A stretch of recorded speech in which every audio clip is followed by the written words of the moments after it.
Ticket number 16890. Update login screen to new UI layout.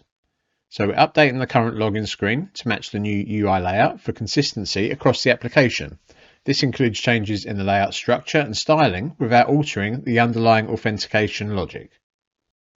So if we come to the new login screen, which will look exactly the same in the Angular apps login screen, in the top right hand corner we currently have SLM application login selected, which will prompt the user for a username and password.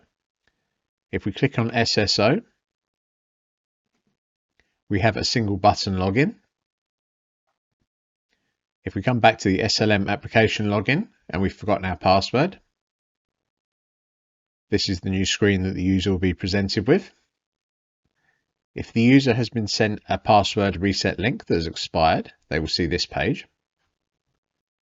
If a user attempts to log in during a software update, they'll be greeted with this screen, informing them that an update is in progress. Sorry for the inconvenience while we're upgrading, and please revisit shortly.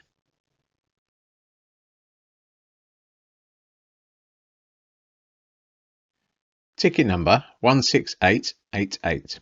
Enhancements to bulk selection in Kendo TreeList multi-select controls. So we're checking to ensure that all the tables within a form view are functioning correctly when using the global checkbox to select or deselect all of the items, and that the global checkbox reflects the correct current state. So if we come to operate and maintain, we're at the unit level. If we come to edit tools and add a device event, we can see that within this view we have multiple tables: the input devices, output devices, logic solvers, and a relief device.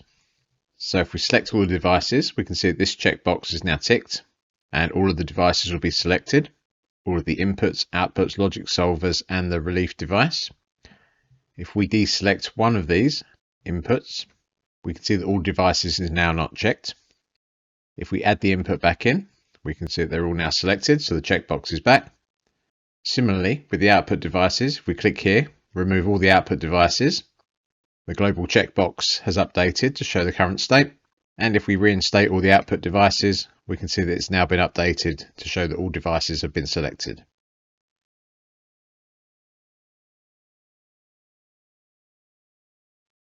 Ticket number 16885. Add a way to run the Barrier Calcs en masse.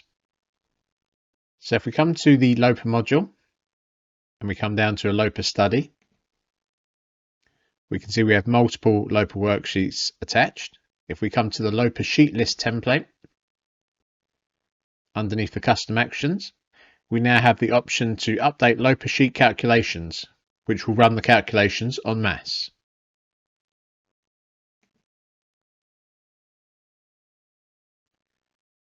There we can see that it's now been scheduled. If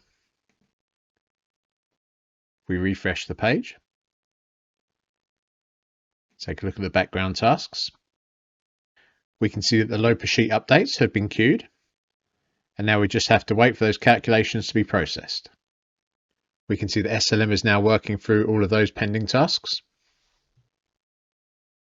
and now all of those LOPA sheet calculations have been successfully completed.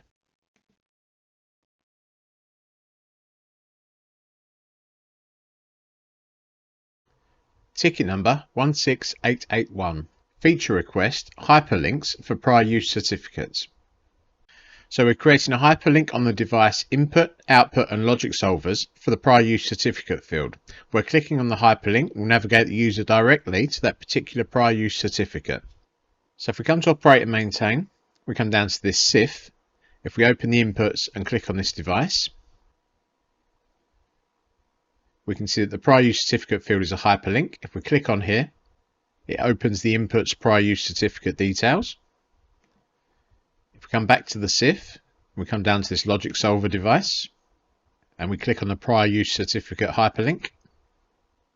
This takes us directly to a logic solver prior use certificate. And if we come down to an output, select the device. Again, the prior use certificate is a hyperlink. If we click on there, we're taken to an output prior use certificate.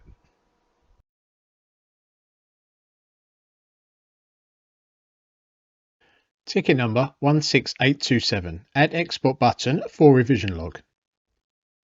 So if we come to Instrumented Systems and select a SIF, we come across to the revisions template and hit print. That will generate a background task which will send us an email when it's complete.